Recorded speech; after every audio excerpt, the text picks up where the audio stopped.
The release of provisional results of the 2019 census, population census, have caused quite a stir in Kenya.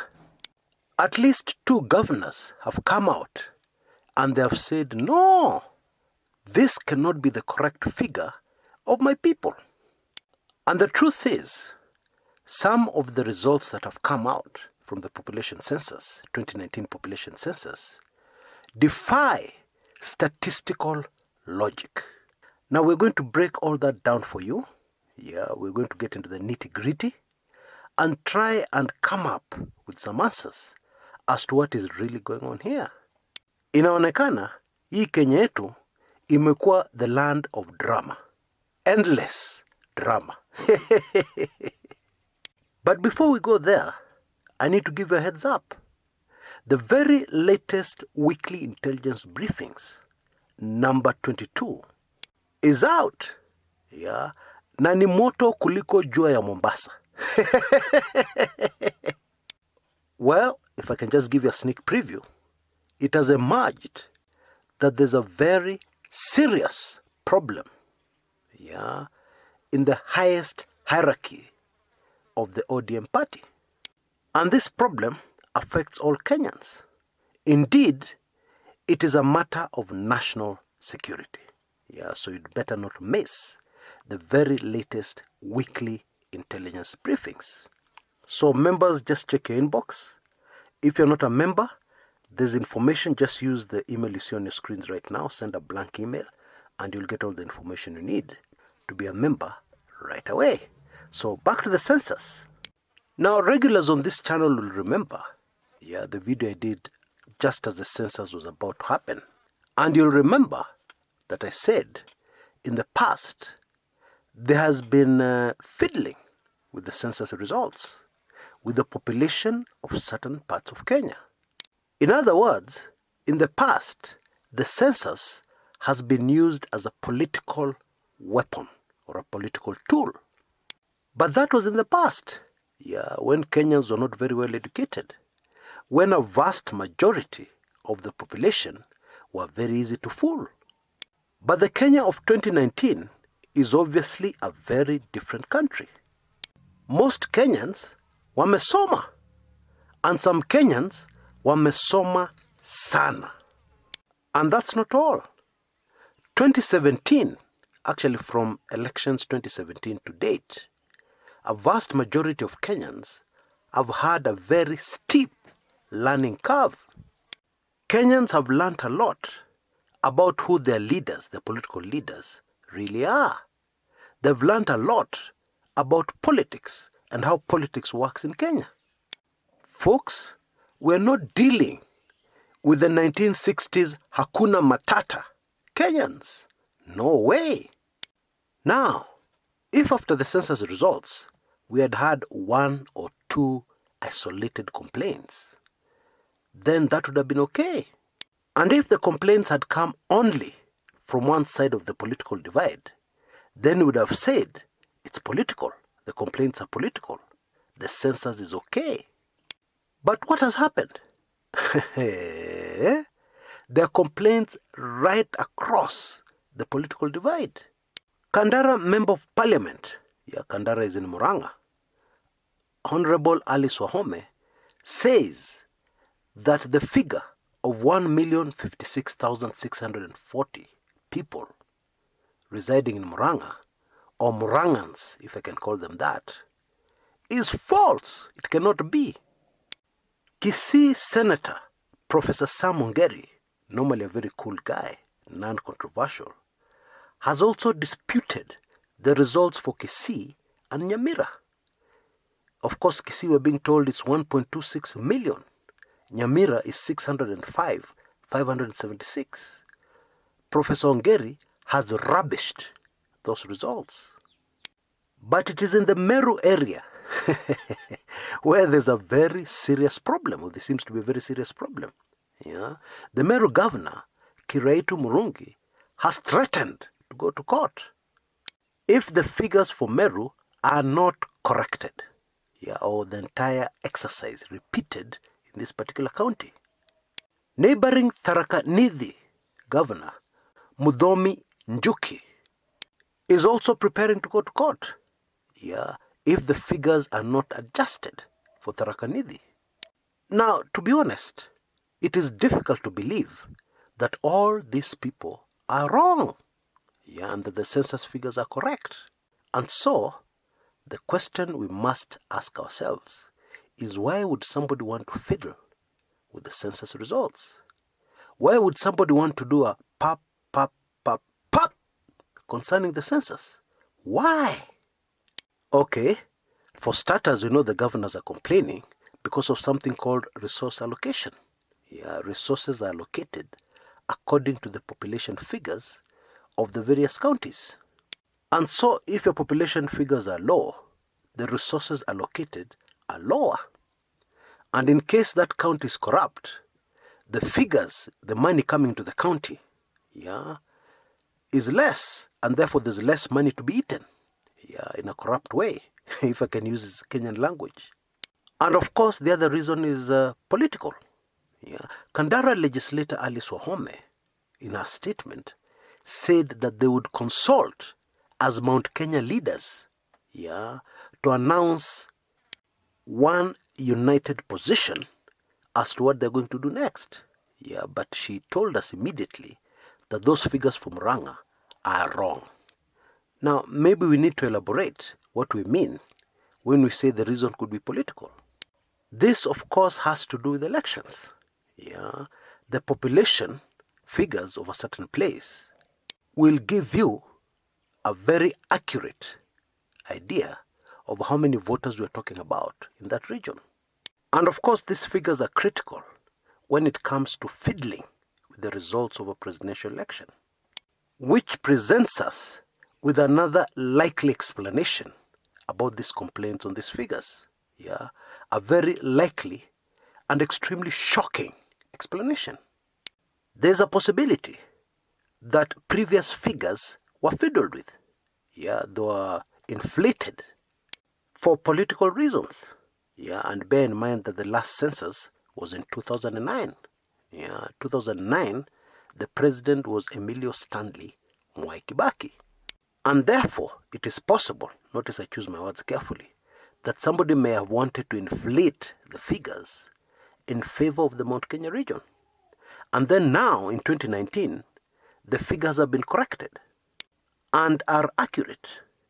And of course, the government cannot come out and say, the earlier figures were wrong and these figures are correct. Because the immediate question will be, why were the earlier figures incorrect?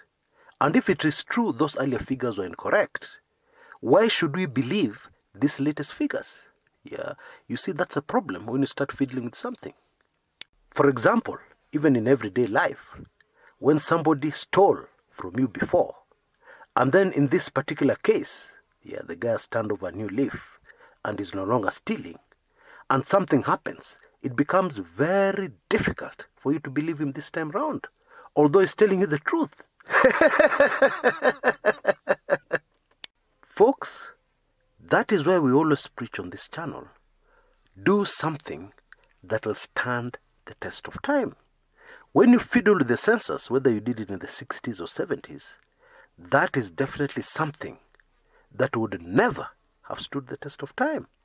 Because there are censuses which are going to be done in other years, in later years. And therefore you're putting those people who come after you into very serious problems, into hot soup. Because there's no way you can explain how the population of a certain area has grown by a very slim margin. And yet there have been no disasters. There have been no natural calamities that took away the lives of many people. Why has the population grown by such a small figure? And yet the maternity hospitals are full of babies being born every day over the last 10 years.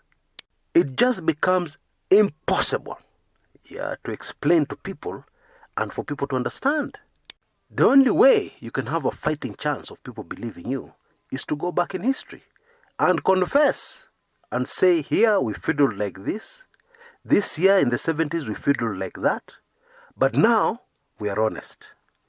And of course that the policy with African governments is that they're always right. Yeah, they will never make a mistake. They will never, ever confess to having gotten something wrong. You will wait until you'll wait 100 years for that confession. African governments are always right. Yeah, they're superhuman. They're always right. They never make any mistakes. Now, there's something else also which is very controversial, which I want to touch on. Yeah, there are more women, Kenyans, than men. Now, about 2 years ago, I had a very interesting conversation with a certain professor. The good professor was trying to explain to me the reason behind the increased aggression amongst Kenyan women. You know, Kenyan women in the 60s and 70s were very meek. Yeah, and growing up, I remember, I was very sure women are not interested in men. I would have sworn no women ever get excited over any man. But these days, even an old man like Kumekucha has suffered aggression from women. I'm afraid I can't go into details. This is a family channel. But I'm sure you know exactly what I mean. So this professor was saying the reason is that there are too many women versus men. The ratio of women to men is too high. And therefore, naturally, their behavior has to change. And he gave me a very simple example. He said, go to a party. If the ladies there are more than men, the ladies there will tend to be very aggressive. If there are very many men and very few ladies, the men will be the aggressors. Now, according to the provisional results of the Census, 2019 Census, there are 24,014,716 females who are in Kenya. And male Kenyans are only 23,548,056. The difference isn't that much, but I just remembered what this professor told me. And maybe this explains why our Kenyan women these days are so aggressive. So aggressive that they make some of us wish that we were born later. Just kidding, folks. Just kidding. Anyway, before I go, I need to remind you about the latest weekly intelligence briefings. And here is a recording I made earlier. Just take it in. I'm sure it's going to be very interesting.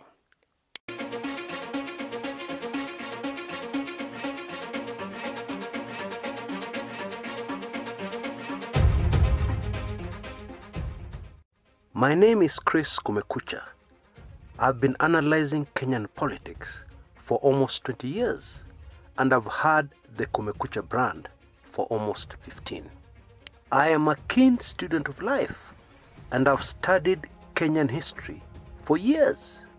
And I've even done investigative pieces like the one on the Tomboy assassination that have taken me back to the 50s, Kenya in the 50s. And therefore, I believe I'm qualified to tell you that never before in the history of our country has our politics been so complex. Never before have things happened and unfolded so fast on our political scene, so fast that political analysts find it difficult to keep up. And never before have I been forced to be so guarded in what I say and in what I reveal. Trust me, it was not like this even in the draconian Daniel Toroitich Arap Moi days. And that is why it is an excellent idea to be a subscriber to my Club 1999, where you get very sensitive information that I cannot share here on the public channel, and also to my highly super sensitive weekly intelligence briefings. Indeed, I'm humbled, because my email is always packed with praises, from those who subscribe to this too. Why? Because they manage to stay ahead. Indeed, the slogan for Club 1999 is very appropriate, I think, or in my view, because it is next month's headlines today.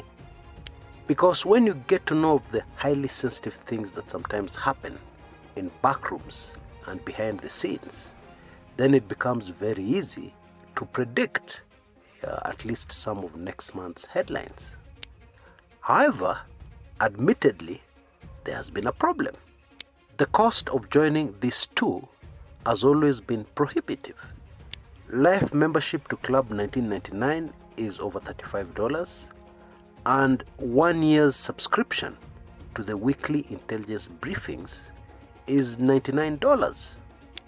And this is the reason why I decided to make this particular video, to make you aware of a very special offer for a very limited time, where you can join both, yes, I said both, at the same time for only $29.99, or Kenya shillings 2,999. And of course, the first thing that will happen, immediately become a member, is that you'll receive the 50, yes I said 50, highly sensitive Club 1999 videos. And you know, sensitive information never gets outdated. Yeah, so you'll also understand a lot about what is happening in Kenyan politics right now. You will of course also receive the 21 highly sensitive weekly intelligence briefings that you have missed. That is the good news. The bad news is that this offer is available only for a very limited time. So you must act fast, right away, immediately. Send a blank email to the email address you see on your screens right now. You missed this at gmail.com. And you will get an immediate automated response giving you full payment details. Now, this is a simple autoresponder. So your email address is not getting saved anywhere for you to be bothered again and again. No. You simply get an immediate response and you'll never, ever hear from us again. That is unless you write to us, asking us something. And then of course we'll need to respond with an answer. That's it. I highly recommend that you grab this opportunity, golden opportunity, that will probably never return, to join both valuable, sensitive information forums of the Kumekucha brand. If you're already a member of the weekly intelligence briefings, check your email. There's some very good news for you there concerning this particular offer. Folks, where we're going, it will be extremely important for you to stay ahead. And therefore I suggest you act right now. Don't procrastinate. Don't postpone. Send that blank email to youmissthis@gmail.com right now. And of course I'm waiting to serve you. And I'm really hoping to see you on the other side, in those particular forums. All for a better Kenya. This is Chris Kumekucha.